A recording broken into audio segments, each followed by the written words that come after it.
Super excited to have Rabbi Ian Pearl, who is a rabbi, a lawyer, and a social activist living in Yerushalayim. He is the founder of Shir Hadash, a popular Yerushalayim-based synagogue and educational institute, and a community center.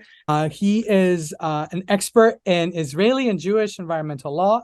He has worked at Israel's premier environmental law firm, Lesser and Goldman, and is a leader in spiritual diplomacy efforts made on behalf of Israel. A one-time aspiring comedian, we're going to have to share some jokes here.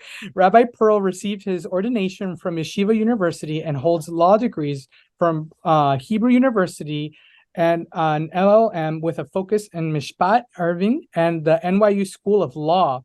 JD with a concentration of international law and a degree of international law, politics and security from Georgetown University School for Foreign Service, and the author of 3 books. He is married to Dr. Rachel Pearl and is a father of 5 children. So happy to have Rabbi Chaim join us today. Ian Pearl, thank you so much. Sure.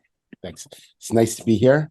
I want to thank you for that introduction. I want to thank Rav Shmuley for organizing this. I did also see a couple of people from when I used to live in Phoenix. I lived in Phoenix in the late 80s. My family is still here. I see the Cabots are online, so it's nice to see. I'm sure there are others as well, but it's nice to see familiar faces, at least familiar names. I do want to just, if I may, take 1/2 second to say that I'd like to dedicate this class in memory of my father. Whenever I come to Phoenix, I like to think of him, of course, all the time. And I have copies of one of my books outside that anyone who's here, I'm happy to give those to you in his memory. So the topic we're going to talk about, Rav Shmuley, just before I came on, alluded to it, that it's a fairly big topic. And of course, it's a very relevant topic. How does Judaism in general, how does Israel in particular treat minorities from a halakhic point of view, right? I'm not talking political, I'm not talking philosophical, but from a halakhic point of view, what does Judaism have to say when you are a majority in a country in your relations with non-Jews? And it's a big topic. We're going to do a broad survey of some perspectives over the last 2,000 years. It's not an exhaustive survey at all. And we're going to end by focusing a little bit about the modern time and how Israel today, from a halakhic point of view, should be looking at its minority populations. In particular, I'm talking about the Arab population, but this could go according to any minority. And the reason why I want to focus on Israel to a certain extent, because something very interesting happened in 1948. In 1948, there were a number of rabbis that were presented the question, how should Israel, as a Jewish state, look at the sizable minority non-Jews in its population? Again, not from a political point of view, but what does Halacha have to say with it? And across the spectrum, I mean, rabbis from various different backgrounds, from very different outlooks, all agreed. They came with different reasons, different halachic sources. They all agreed that Israel should treat its Arab minority as any Western liberal democracy should view minorities, equal rights, equal access, all those variety of different things, protection and the like. And they all came from a halakhic point of view. And I said a variety of different perspectives. And I want to kind of understand, how did we get to that conclusion? Because if you look at earlier sources in the Torah, in the Talmud, in the Mishnah, it's not always so clear. In fact, there are going to be some things that some sources we're going to come across that are incredibly difficult to deal with in a modern society. The Jews living in Israel, for example, if you come across a idol worshiper and he has fallen into a pit, there is a debate whether or not you help that person out of the pit, or whether or not you leave that person in the pit. And one of the things, you leave the person in the pit, you're not allowed to throw him into the pit, but you're also not permitted to leave him out. So if that's sort of a starting point, how do we end up here in the modern state of Israel that all the rabbis across the board say that this is a very important principle of Jewish law to protect minority civil rights? The second thing I want to talk about a little bit, is Israel in general, and why I think it's an exciting time to live in Israel, and how, if we use just this one issue of viewing minority rights, I think is a prism by which you can really understand a lot of what's going on in Israel and what's exciting about Israel. I'll just tell you a very quick story. It's a story you all know. And I'll end at the very end of our talk by sort of returning to it to explain what I mean. The story is the tortoise and the hare, right? We're all familiar with the tortoise and the hare. The tortoise wins because the hare falls asleep. This fable actually has 3 additional parts that many of us never get to. The next day, the hare, who is upset because he knows he's faster than the tortoise, but he fell asleep because he was so arrogant and overconfident, decides to get a good night's rest, decides, I'm not going to fall asleep, and he runs the entire way, and he wins the race. Right? He makes a correction of that arrogance and becomes more humble, and he has to be more aware. That's the second story. The third story is something happens the next day. The next day, the tortoise says, let's race again, but he tries to create something to his advantage. He understands that he's slow, but maybe there are certain qualities I have that the tortoise doesn't have. So he says, I get to pick the route. And the hare says, okay, whatever route it is, I'm going to still win. The tortoise picks a route that has a river in the middle, and the hare gets to it and can't cross it. And so the tortoise, even though he's very slow, crosses it. He plays to his strengths and he wins. So the next day, and this is the final part of the story, the tortoise and the hare, by now, they've already now raced 3 times. They've talked a lot. At night, they eat their pasta together and they get ready for the next day. They become friends. They say, why don't we do this together? And so the tortoise gets on the back of the hare and they race to the river, fastest time they've ever had, the tortoise has had. And then the tortoise gets down and the hare gets on his back and they cross the river, and then they switch again. And they create their world record, right? It's the fastest that anyone has been able to do it, because they end up working together. They sort of take 2 different approaches and they merge them together to create something that's bigger than what they can do on their own. And that's the point I want to end with, that Israel represents not only the ability of bringing different people together to create something more unique than they would have otherwise, but different systems together. And we're going to look at different halachic systems that exist sort of divorced from one another throughout most of Jewish history. And then we're going to see how Israel brings them together and I think creates something very, very exciting. So let's start with the hard stuff. The hard stuff is, where has Judaism held with regards to minorities? How has it held, particularly in Israel? So the first source we're going to come to in just a moment is from the book of Exodus, from the book of Shemot. And the reason why I put it first is because in 2010, there was something called the Rabbi's Letter. There was a rabbi in Tzfat that sent out a letter to municipal rabbis from throughout Israel, who are government workers. And in this letter, he said, I want to declare that Jews should not rent or sell properties to non-Jews in Israel. He's referring specifically to Arabs. There's a political element to this, right? But he also rooted it in halakhic sources and says it is forbidden for Jews to rent or sell property, apartments, fields, whatever the case may be, to non-Jews in the land of Israel. Something like 50 or so municipal rabbis signed on, and it was a huge uproar because these are municipal rabbis. They receive their salary from the state of Israel.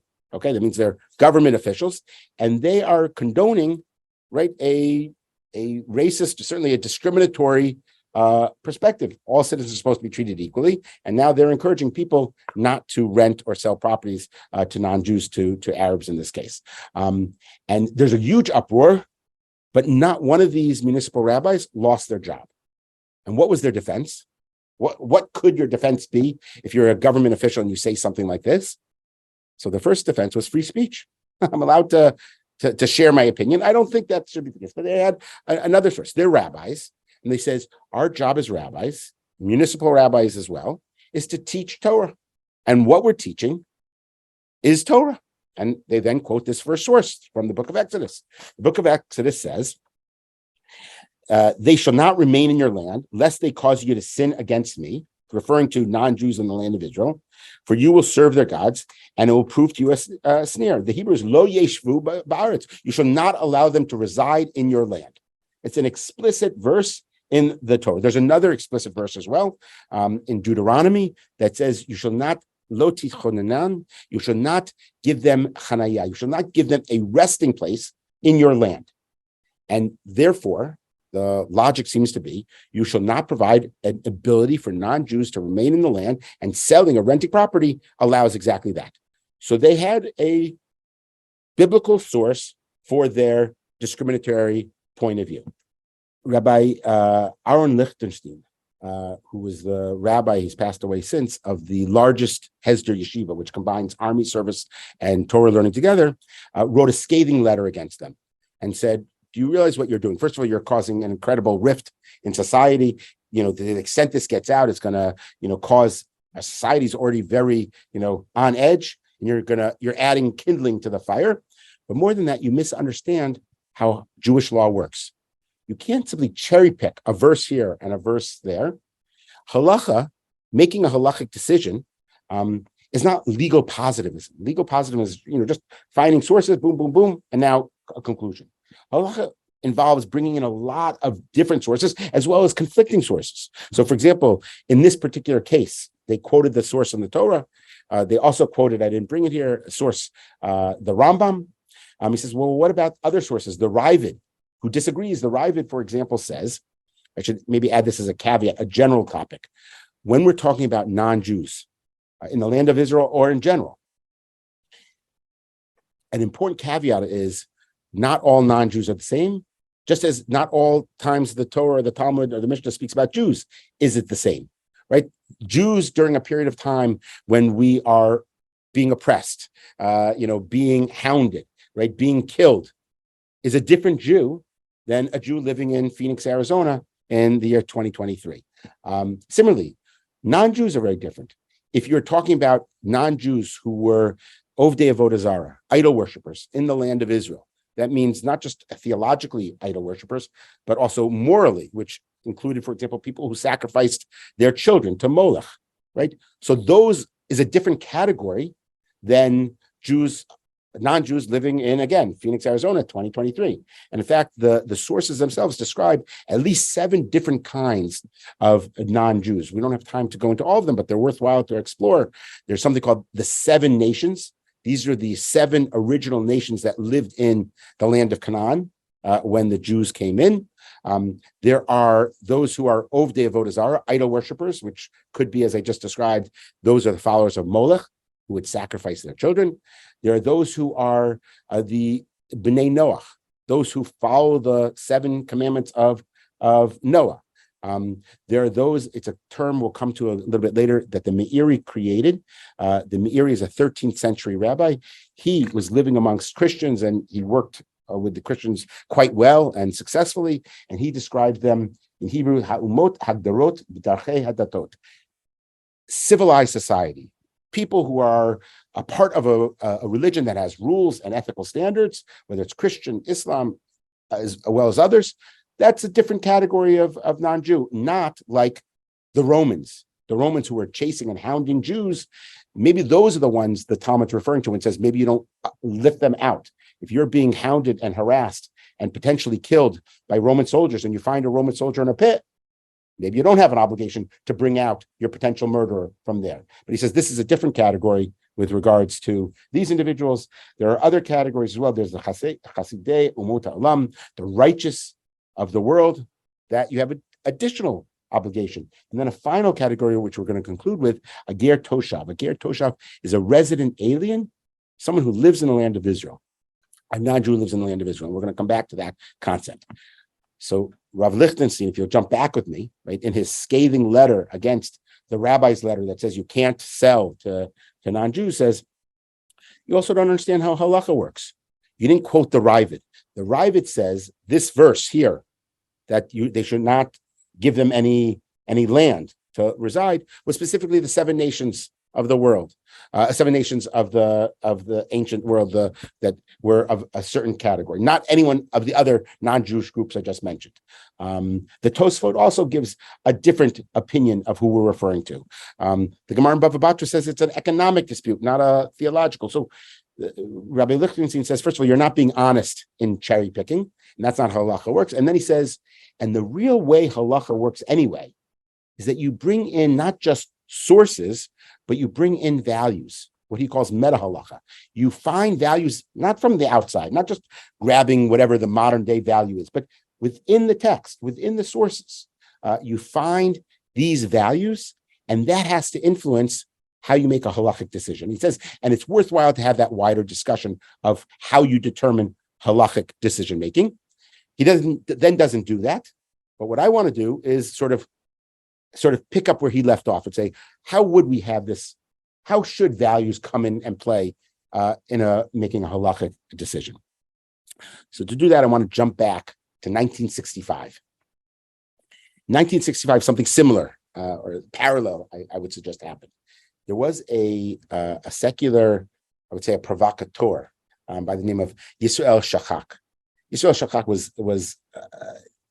he was always attacking traditional Judaism. He'd written books about all the terrible things that the Torah says about other people in general and Judaism in general. And he was very anti. But he was also a professor and he was very bright and he knew a lot of his texts. And he said as follows. He says, Judaism says that a Jew should not violate Shabbat in order to save a non-Jew. And he thought this was atrocious and terrible. And he brings a whole series of halachic sources to justify it that says, in general, one should violate Shabbat to save the life of a non-Jew, to save the life of a Jew, but that wouldn't apply to save the life of a non-Jew. And he said, this is a terrible thing. That's why I can't have anything to do with traditional Judaism. And he defended his assertion by saying he was once walking in Mea Shearim in 1965. And as he's walking around, there was a African-American tourist that was in Mea Shearim as well. And he has a heart attack right on the street and he falls in front. And some of the people in the tour group, they rush to the nearest neighbor. It's Shabbat. They knock on the door and they say, can we use your telephone or can you call the ambulance to save this man? And he says he was just walking around. He saw this and they refused to let the people in to make a phone call. They wouldn't make a phone call and they let the person die on the street because they said we're not allowed, according to Jewish law, to violate Shabbat. The phone call would have been violating Shabbat in order to save the life of a non-Jew. Okay, that's the story. And it was published in Haaretz newspaper. It was picked up by world newspapers as well. And he said he was so disturbed by this, he wrote a letter to the chief rabbinate and said, what should the halachic position be? And they wrote back to me and said, that individual did the right thing not to save the life of the non-Jew. The chief rabbi of England at the time, Lord Jacobovitz, felt this was a little bit suspicious. He says that's not how I understand the Jewish law to be. And he did a little research and he wrote to this Israel Shachak several times. And he comes out, it never happened. The story was totally fabricated and he had to write a retraction. But in his retraction, he still gave a little zets. He says, it didn't happen, but it could have happened because that, in my understanding, is the law. And he brings sources that say, in general, you're not allowed to violate Shabbat in order to save the life of a non-Jew. One of the sources he brings, for example, is the Gemara in Yoma says, I don't know if I brought it here. I didn't bring it. The Gemara in Yoma says, why are you allowed to violate Shabbat in order to save the life of a Jew? Or why are you allowed to violate Shabbat in general to save lives? So there's 4 different answers given. One says the Torah is given for life, and so you should live by them, not die by them. There's a few other explanations given, but the one that the rabbis ultimately conclude is the explanation. It says you should violate Shabbat in order to save the life of a Jew, because that Jew then can commemorate and celebrate Shabbat many more times. So you're cumulatively, it's almost like a John Mills utilitarian point of view. There's more Shabbat in the world if you save a life of a person who's going to keep Shabbat. What does that mean, though? If the person's not Jewish and they're not going to keep Shabbat in the future, you don't have a justification. So that's what he put forth. So this also created somewhat of an uproar, so much so that the chief rabbi of Israel at the time, Rabbi Isser Yehuda Unterman, the Ashkenazi chief rabbi, wrote a long piece explaining why Yisrael Shachak is totally wrong. All throughout Jewish history, even in the time of the Talmud, when this existed, where you have these, very provocative statements, Jews always violated Shabbat in order to save the lives of non-Jews. That's our practice. but now he has to justify it in terms of the text. So he does a three-part analysis, and that's what I want to do with you. The first thing he does, I didn't bring sources here, I apologize. The first thing he does is he introduces the concept of mipnei eva. Mipnei eva means because of enmity. And he quotes some of the sources that I've alluded to already about not lifting a idol worshiper out of a pit.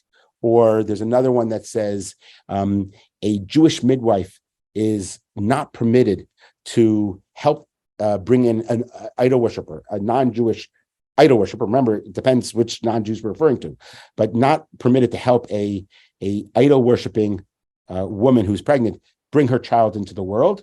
Okay, because now there'll be more idol worshiping in the world. So that's a source as well. In any event, he says there's this concept, mipnei eva, because of enmity. We don't want there to be enmity in the world between Jews and non-Jews. So therefore, to avoid that, you're allowed to save the life. You're allowed to violate Shabbat. You're allowed to do all these things, mipnei eva, to avoid enmity between Jews and non-Jews. You're allowed to lift the person out of the pit. You're allowed to allow this woman to help her give birth, and a whole series of other things. So that's his first step. He says, we always saved lives. What's the problem with that insight? One is, you're right, it's very broad. It could be who determines what is enmity. I was going to say something from the other side. The other side is we get the result we want, right? I presume we want to save the life of the non-Jew, but the way we get the result is not very satisfying. It's purely in my interest. The only reason I'm going to save you, non-Jewish individual who needs saving at this point in time, is because I want to save myself, right? I don't want people to look bad upon me, so I'm going to save you. It gets the results we want, and it existed as a policy, but it's not an overly inspiring idea. So he says there's another concept that's very closely related to mipnei eva, because of enmity, but in a positive formulation. Darchei shalom. The ways of the Torah is to create peace between people. By the way, this is not a concept that deals just with Jews and non-Jews. It deals with Jews and Jews, deals with the whole world, deals with all various issues. Whenever there's a potential for conflict, let's find a way to sort of create a system that avoids the conflict in the first place. Okay, so if you look at that second source there, the Talmud in Gittin, this is actually the Mishnah. So it says that there were certain things that they would do for the ways of peace, darchei shalom, the ways of peace, to avoid and prevent strife and controversy. So, for example, the first example, which is on the third line, which I'm sure many of you are familiar with, it didn't used to be that you had a Kohen, a Levi, and then a Yisrael when you would get called up to the Torah. Whoever could get called up however you wanted to do it. But what happens then? There was conflict. Who's going to get this aliyah? Who's going to get that? So they said, in order to minimize conflict, they made a declaration that will always give the first aliyah to a Kohen. That way we know there's always a Kohen who gets one aliyah. And a Levi, there's always a Levi who gets one aliyah. And then the Yisrael. So to avoid that, there's another example to give. If you're in a farm and there's the source of the water, and I have my farm here and you have yours here, and when you open up the aqueduct so that the water will reach the various different plots of fields, what's the order that you open it up? So each time you want to open up the water, there's going to be a fight. There's going to be a discussion. You got it last time, I should do it this time, or my trees need it more. There's more, they're almost dead. There's going to be discussion every single time. And there's always, whenever you have these discussions, you have an opportunity for conflict. So they say, we're going to make it easy. Whoever field is closest, they're first, then second, third, and so on. Meaning they're not making major principal decisions. They're creating a system. It's like red light, green light, yellow, right? The red could just as easily be go, right? But we make a decision. Red is going to mean stop, and that way society works better. And you know what? If you didn't have stoplights, you come to the intersection, you're always going to have a chance for conflicts. Let's avoid that. Let's create a light system. That's darchei shalom. For the ways of peace, let's create systems that work. If you look at the bottom bolded part in that source, it also has to do with our relationships with non-Jews. So One does not protest against poor Gentiles who come and take the gleanings, forgotten sheaves, and the produce of the corner of the field. These are three agricultural mitzvot. Peah, lekach, shichacha. These are, if you have a field, you leave the corners of your field for the widow and the orphan.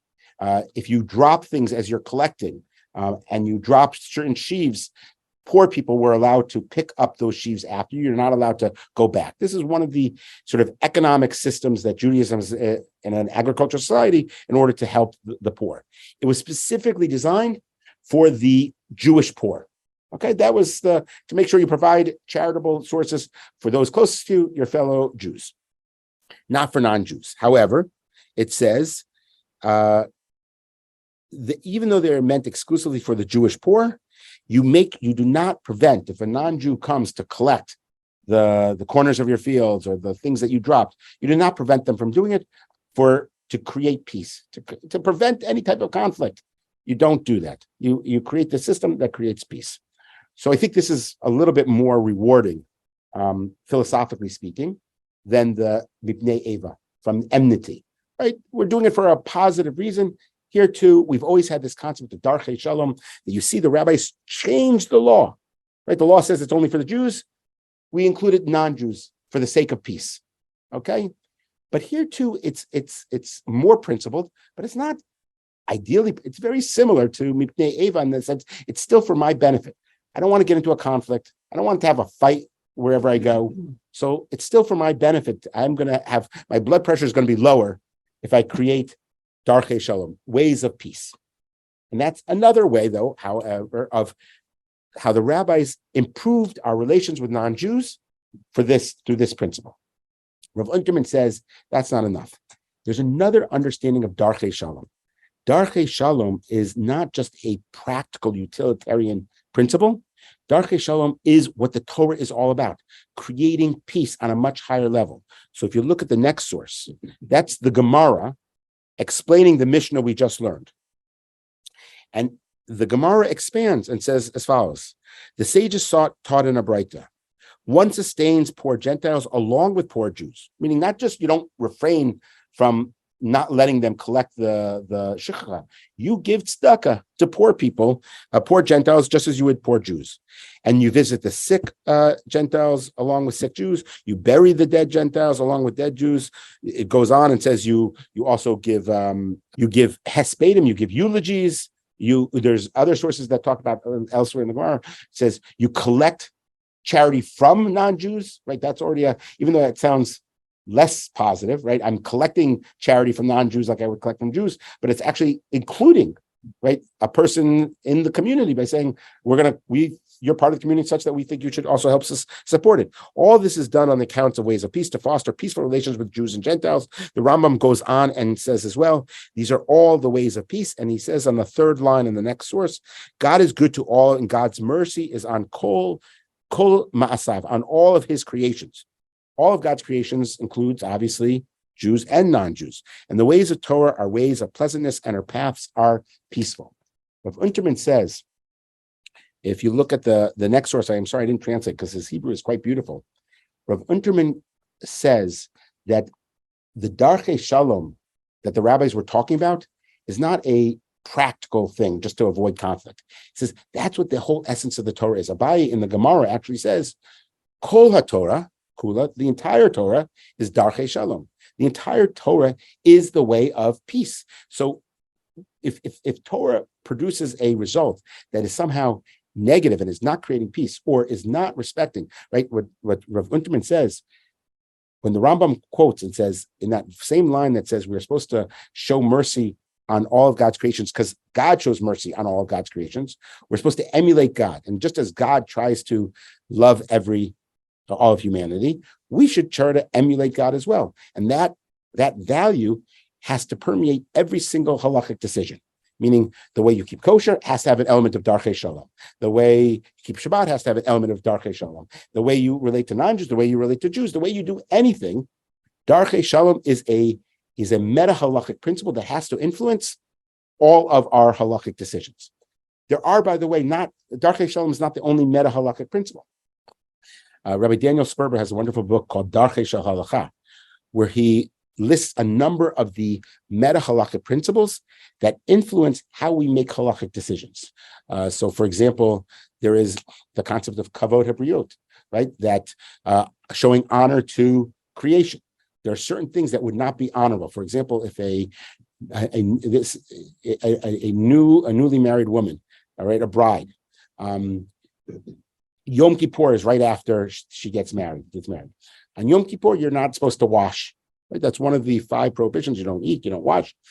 But if this is you can imagine the second day of getting married and they're don't really know each other. Certainly put yourself back in the time of the Talmud or biblical times. Don't really know each other.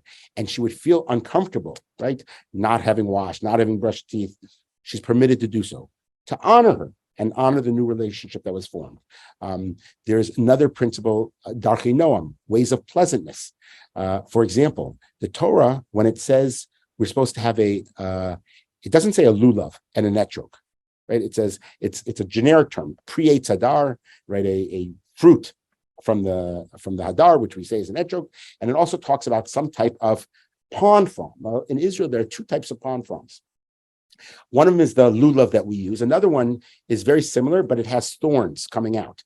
And the rabbis say, we don't know. The Torah doesn't tell us which one of these is the one we're supposed to use. What are we supposed to use? And the rabbis say, well, you just follow the principle of darchei noam. We say it when we put the Torah away, right? Kol netivoteha, all the ways of Torah are ways of pleasantness.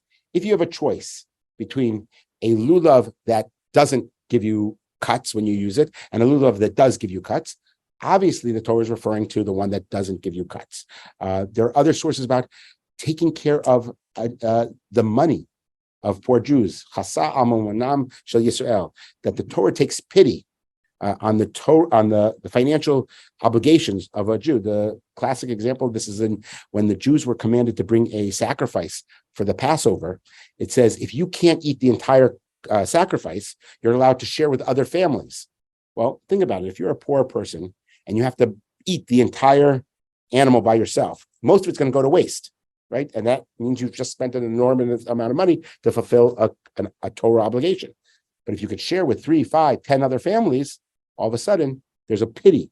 So from that principle, all throughout Jewish history, you'll see the rabbis have made exceptions. There was a time, for example, why are we buried in a plain, simple pine box, right? Not something more elaborate. In Israel, by the way, we're not buried in boxes at all, coffins at all. It was for financial reasons, that the wealthy would have these big ceremonies and fancy coffins, and there was gold and silver all over the place. And people felt that they had to keep up with the Joneses, and poor families, in order to have a funeral, would spend exorbitant amounts of money for them. And so the rabbis came along and says, the Torah, chasa, takes pity, amonam shel Yisrael, on the money of Israel. Nope, you can only have plain pine boxes.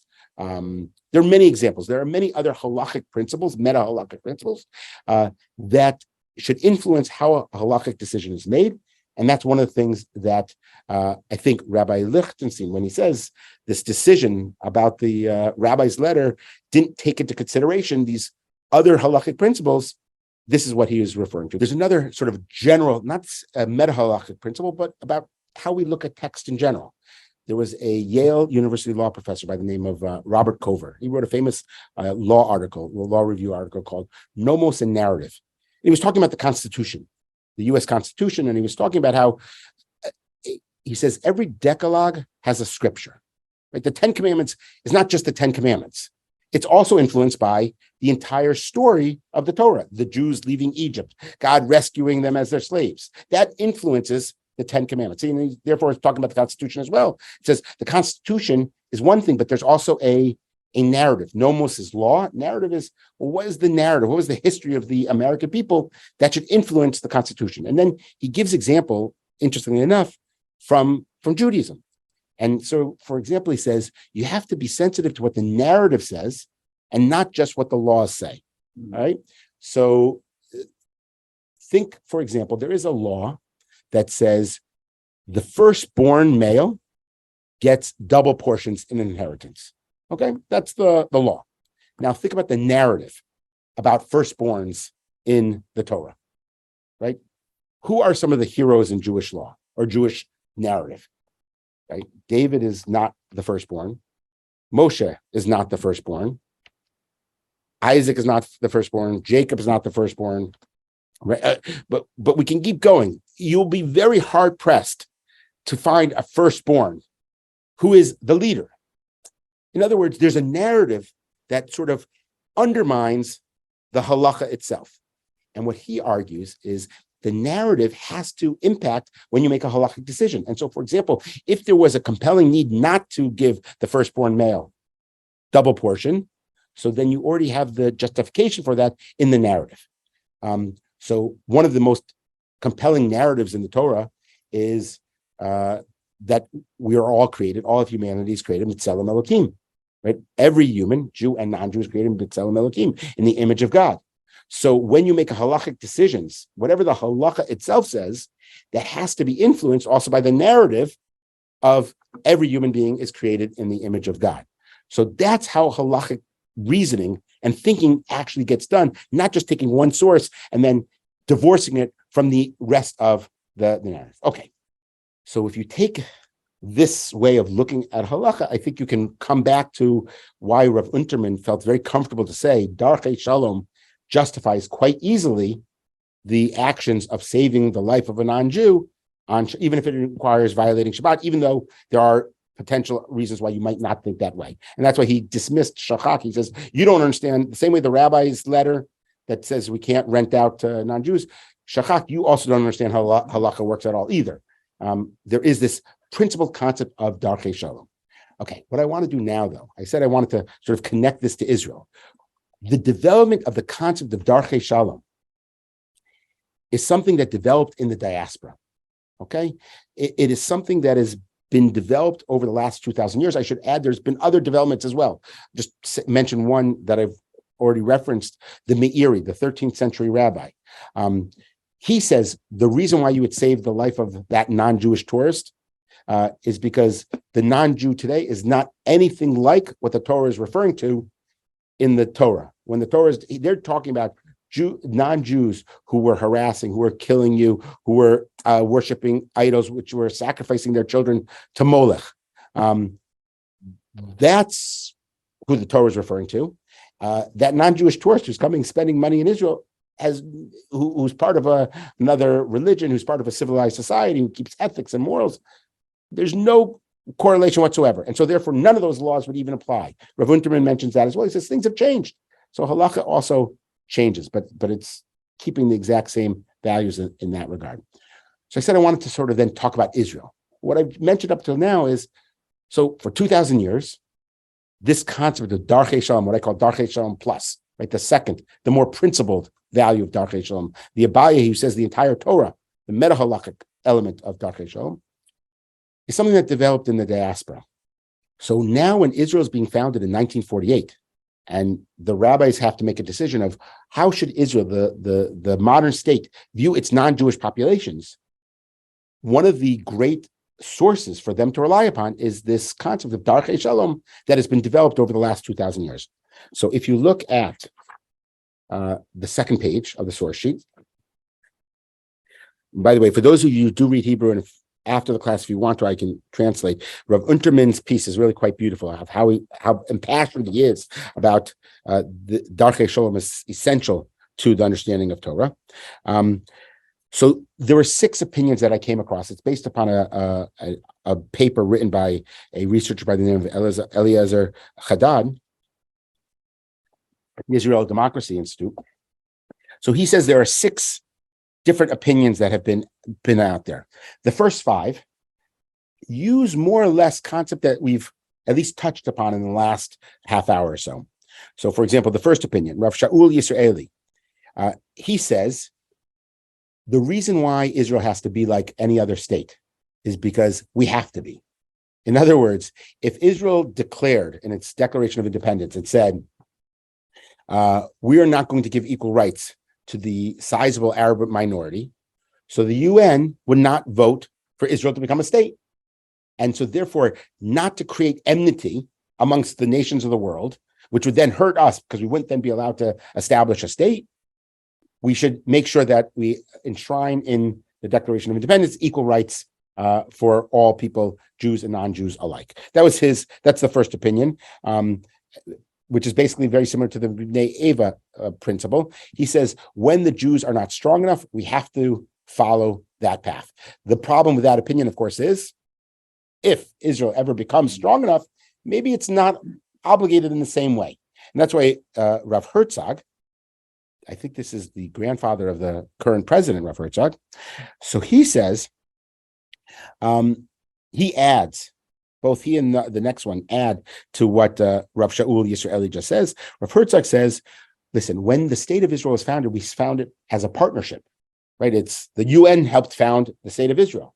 So it's not that because we're not strong enough, but whenever you go into partnership with someone else, you have to respect the different concerns and interests of your partner. And so since we are a partner with the United Nations, we're a partner with the rest of the world, that's one of the principles that is important, equal rights for all citizens. So therefore, we have to respect that. That's more of a Darchei Shalom level 1, right? Society requires us to have certain general things that help us avoid conflict. Rav Yehuda Amital, who is the co-Rosh Yeshiva of that yeshiva I mentioned before, with Rav Aaron Lichtenstein at the Har Etzion, he says, similar to Bnei Eva, because of enmity, but he uses the concept Chilul Hashem. He says that if we agreed to it at the founding of the state and then went back on it, he's kind of commenting on what Rav Shaul Yisraeli says, that if we ever become strong enough, we no longer have to follow that principle. He says that would be a desecration of God's name. People would say we're not being honest. And he actually has an interesting principle to prove that. There is the story of when Joshua first enters the land of Israel, and everyone in the land of Israel is terrified that the Jews are coming in, the Israelites are coming in, and the Givonites, they pretend to be not one of the 7 people that are indigenous to the land. They pretend to be a people that came from far away. They get dressed up as if they're foreigners. And they come to Joshua and they say, we're not the people you're upset with. Let's have a treaty. And Joshua signs a treaty with them. It then comes out later that they were, it was a ruse. It was a fraud.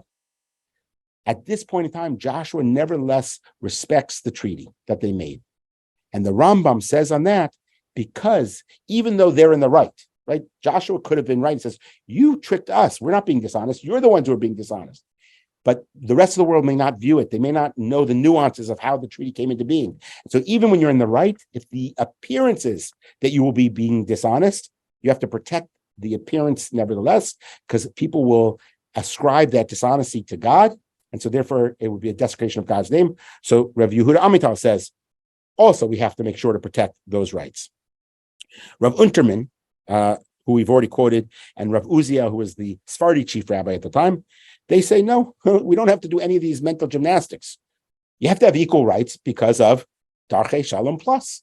The whole way of Torah is plus. That's the principle. That's what we should follow through. And that was their response to why Israel should have equal rights. Darchei Shalom, the Rabbi David Halevi, he basically conjures up the Meiri.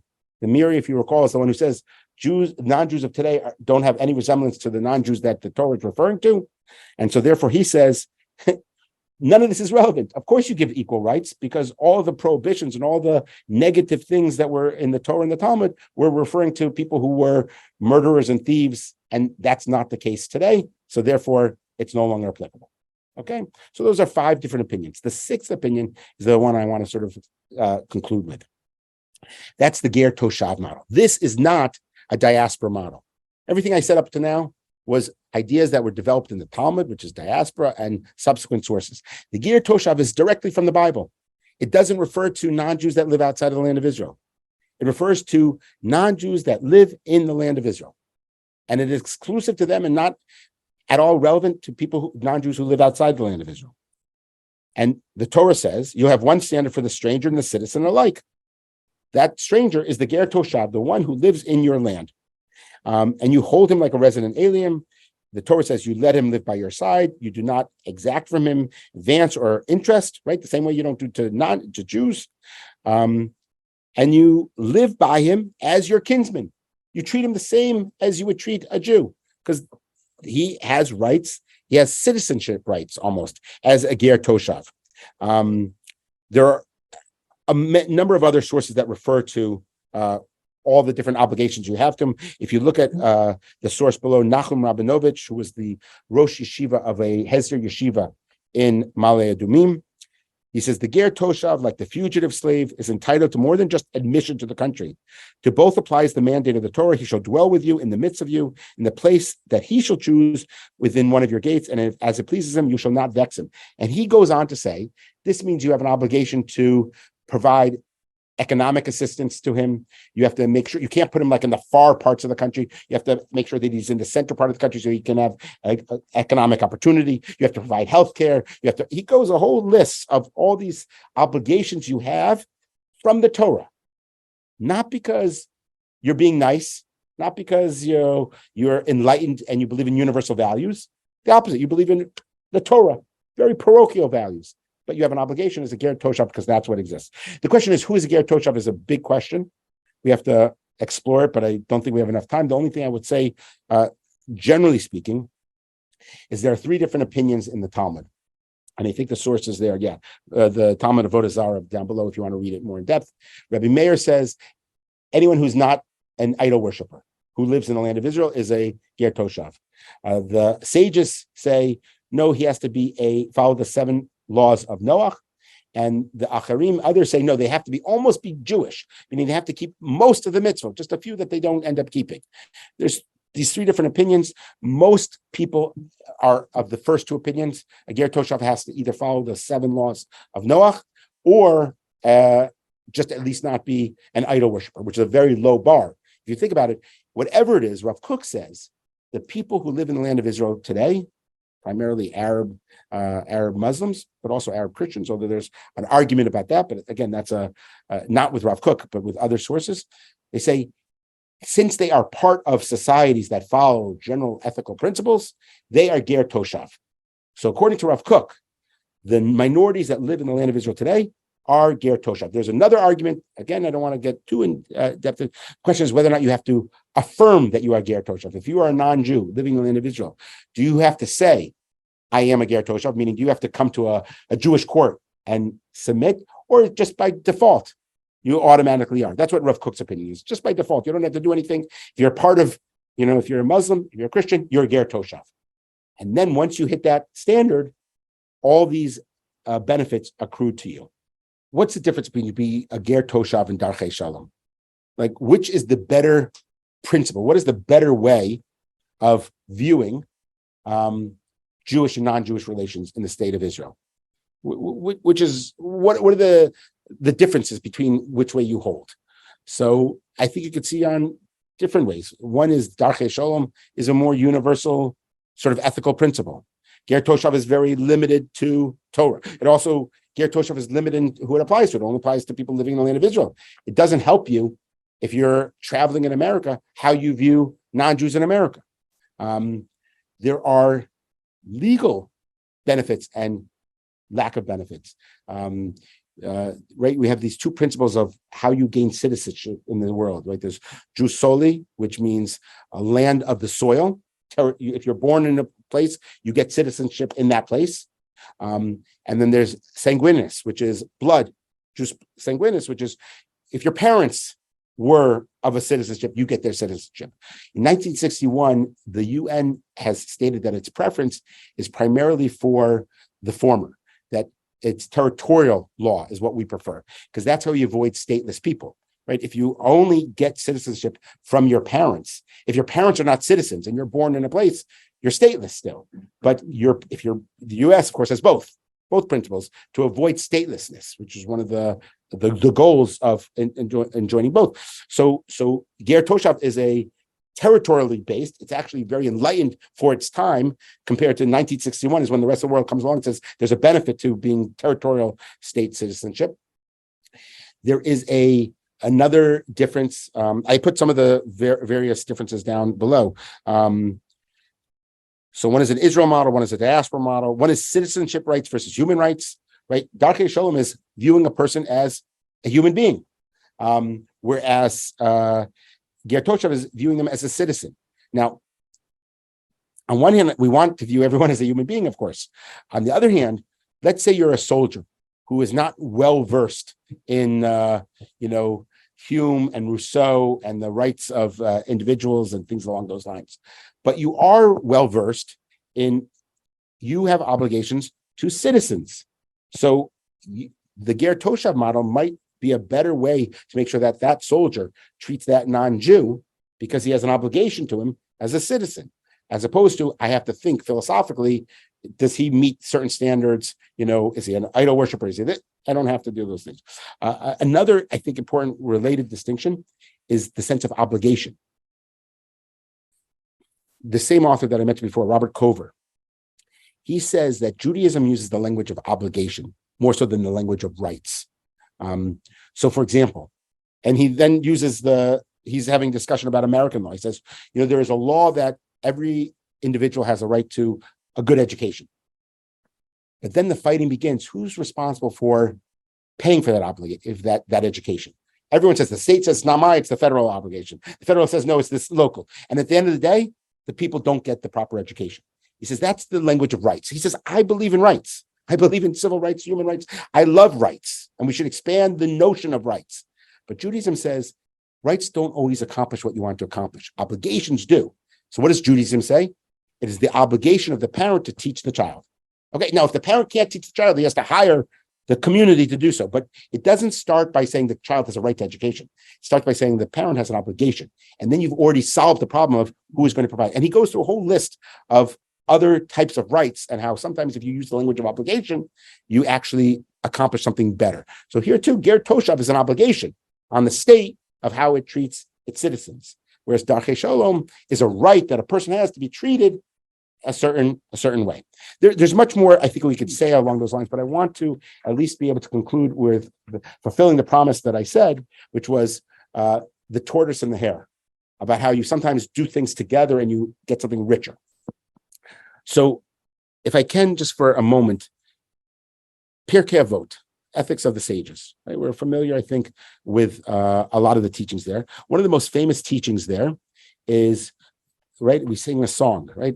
Ha'olam omed, the world, al shlosha dvarim, on three things, the world stands. What are those three things the world stands? I'll call on you, make you, yeah? Torah, right?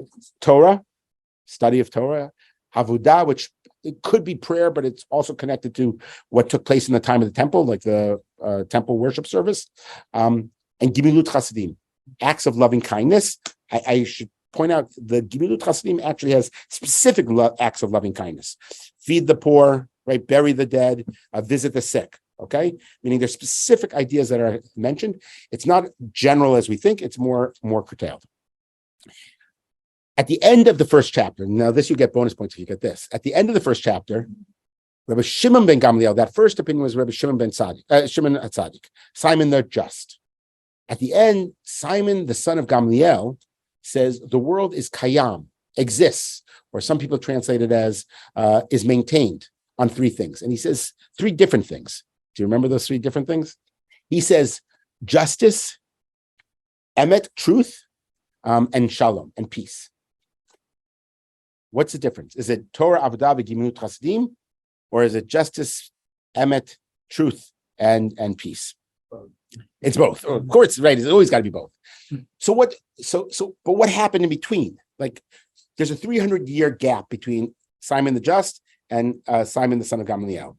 Why did they change? And what happened in between? So Rav Karo, the person who wrote the Shulchan Aruch, actually has a commentary on this question. And he says the temple was destroyed in between. And he says there are two different forces that are involved in the world. He says there are world creating forces. World creating forces are forces that are very strong, very powerful, that you need to create something new. And very often they are they're very parochial, right? Meaning if you want to accomplish something really difficult, you need like a very cohesive group, a group of people who speak the same language, they have the same history, they have the same vision, right? And you can sort of work in unison to create something totally new that's never existed before. He says it's hard to bring people from all different backgrounds for this. He says that's a world creating group. He says that, by the way, is what existed before in the time of the temple. There was Torah, which is not just general wisdom. It's the wisdom of the Jewish people. There is avodah. There's the temple worship. It's a specific way. It's Jerusalem at its center. And Gimilut Chasidim, acts of kindness, that's wonderful. But as we already referenced earlier, many of these are specifically obligations you have to fellow Jews, right? Feeding them. Yes, non-Jews can participate, but really they're designed for Jews. He says that's a world-creating organization.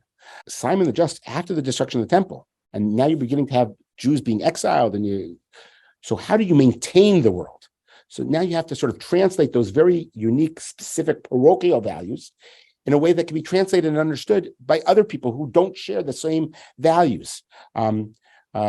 So justice, right, and truth and peace are still very important values, but they're weaker. They're weaker, but they are more expansive. They're not going to, you're not going to have as much of a rallying cry around these generic terms, but you can at least get along with other people. You can say, hey, we have a shared value of justice and truth, right? Let's try to keep our society together as a result of that. So he argues that's a world maintaining values. So the difference was before the temple, we had world creating, and after we had world maintaining. And what I want to suggest is the diaspora values. For Jews to survive in the world, we created world maintaining values. Darchei Shalom is a principle that you can explain to anyone, right? That is a value that anyone of any religion can appreciate, that we want to have good relations with other people, that the Torah is about trying to be sensitive and caring and kind for other people. These are universal values. But to create something new, you need something more parochial, something more unique. That's the Ger Toshav model, right? That's the biblical, the Bible says, you Jews have this obligation to. So, as I said, I wanted to end by saying why I think Israel is such an exciting place to be. So I think what's taking place in Israel now, to a certain extent, not just on this particular issue, but in general, is that, and sometimes this is why Israel seems the exact opposite of what I'm saying. Not an exciting, wonderful, but sometimes it seems very, schizophrenic almost. Because on one hand, we're a biblical society. We are a world-creating society. We want everyone to be the same, because when everyone is the same, we're able to create these really new innovations. On the other hand, we have the experience of the diaspora of the 2,000 years, where Jews learned how to get along with everyone and created ideas that could have an impact on everyone's lives. Right? It's hard to translate Torah, but it's much easier to translate Shalom and Emet and the other more universal values. And what I think is taking place in Israel, or what should take place, is that we combine the two, the tortoise and the hare. When they work together, they actually create the ideal, that we should not be just a world creating, nor just a world maintaining, but it should sort of be a dance, that you have the cohesiveness, and then you realize somehow you have to expand the tent for others. And then you come back and you're back, and this sort of pulsating process of the heart beating is what could really make Israel unique in the world, because it has both of these contrary impulses and can really contribute something special by being able to have the two working in unison. Thank you so much for sharing your time with me and learning. Okay, so I'm just going to repeat the question first for those who are online. The first three, the world creating values, why did I say that they are stronger than the world maintaining? I don't know, stronger might not be the right word, but this professor that I quoted from before, by the way, if anyone wants to explore any of these ideas more in depth, I wrote a 75-page paper on what I just shared with you. That's why I was nervous whether or not I would make it in or not. But I also quote Robert Cover, the Yale professor, another time. So he introduces this concept of Pedaic and imperial. Pedaic is what we called with Rav Karo the world creating.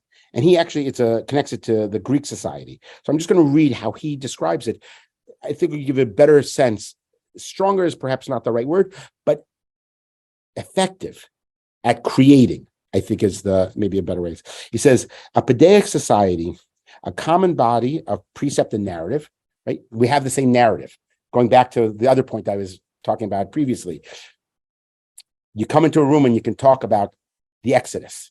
Right? Now, the Exodus has become somewhat universal, which is maybe the ideal of to create a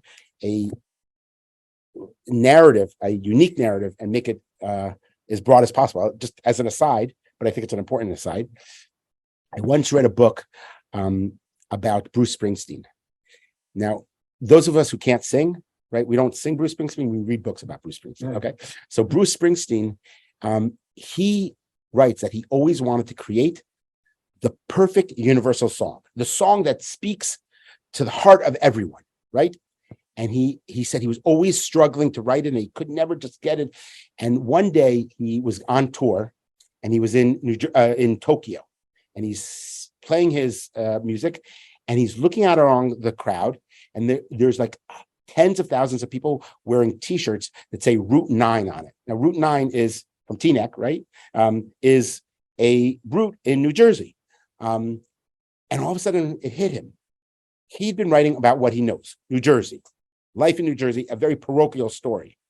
And he realized all of a sudden that's what's universal, meaning when you can sort of turn inwards and describe your own personal story in a very powerful way, that will speak to other people. Okay, put that one aside for a second. So he says, we have a same narrative, a common and personal way of being educated into this corpus, right? We have, schools that teach this, right? A sense of direction and growth that is constituted as the individual in this community work out the implications of their law. Interpersonal commitments are characterized by reciprocal acknowledgement, the recognition that individuals have particular needs and strong obligations to render person-specific responses. When you grow up in a cohesive community, it doesn't matter if it's Jewish, Amish, a church, right? You feel a deeper obligation. You feel a deeper obligation to those people. Okay. In theory, we should all feel the exact same obligation to every human being that exists in the world. But in practice, I love my mom more than I love just a random woman of her same age walking down the street. That's how it works. Part of the reason why is hopefully that we can sort of learn from that personal relationship how to relate to other people. So that's what I mean by stronger. It's a more natural, and to do certain things, to build a state, for example, to take on the risks, you need to be able to rely on, you need to trust the person who is, let's say holding your rope, right? That they're not going to drop you. And that's, but at some point in time, that's not enough because you can only accomplish so much like that. And so you do want to eventually get to the broad, but you can never lose the unique element. Have the values, principles, or meta-halakhic principles been codified in any ways? It's a good question. For those who, I don't know if I said it out loud enough, have the meta-halakhic principles and values been codified?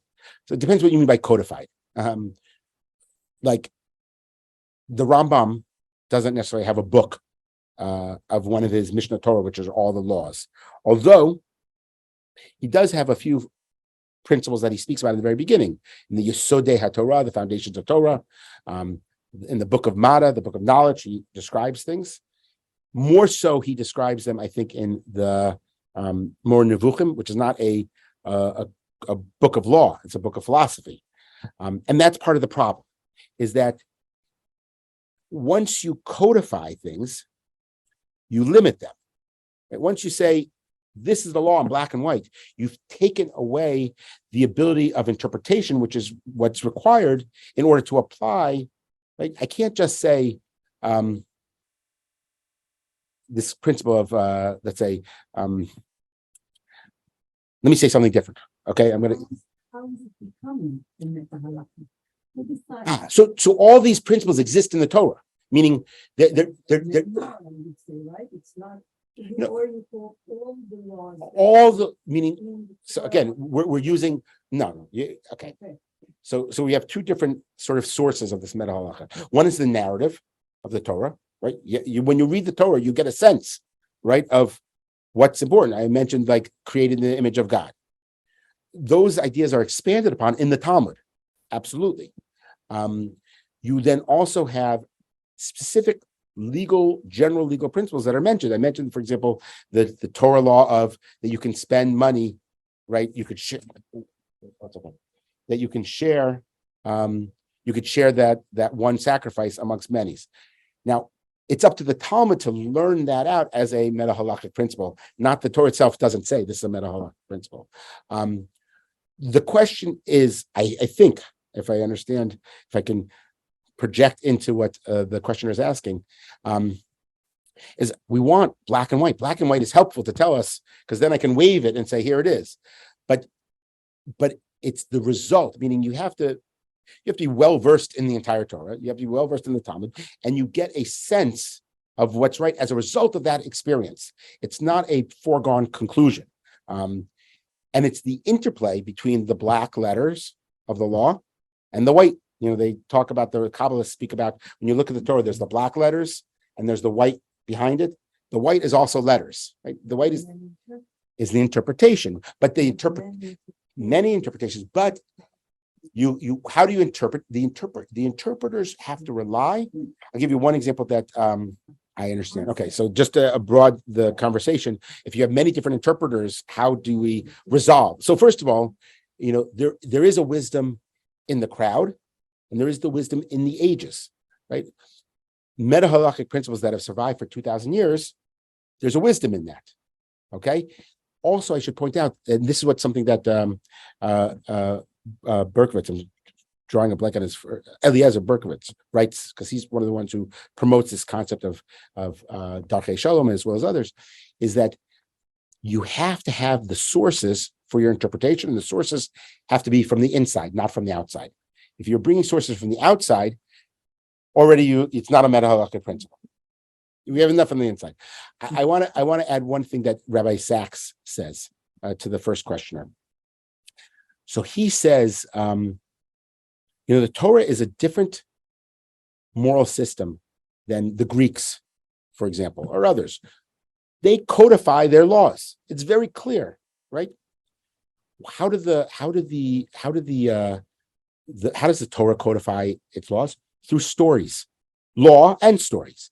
What do you accomplish in the story? So he gives, Rabbi Sachs gives this example. He says, watch what I can do with one story read 5 different ways. The famous story is the story of the brothers, right? Jacob and Esau, Isaac and Ishmael. So the Jewish story, right? The hero is Jacob, right? His Esau is this terrible person who's oppressing him, right? He's the hero. That's the Jewish tradition. Now read the story, though, from a simple point of view. If you just read the simple understanding, Jacob seems to steal a birthright. Esau doesn't seem to do anything so terrible. You have sympathy for Esau.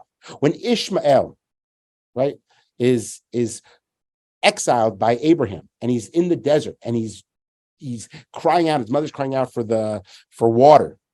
Where's your sympathy? Your sympathy is with Ishmael. Look what a story has done. The story has at one and the same time told you, I am Bnei Yaakov. I am the children of Yaakov. I have an intimate, close relationship. And I have an incredible sensitivity for my enemy. In the story, right? You can't put that in a code. And by the way, you can read the stories differently. There's a Christian way of reading the story. There's a Muslim way of reading the story. And the characters are different again.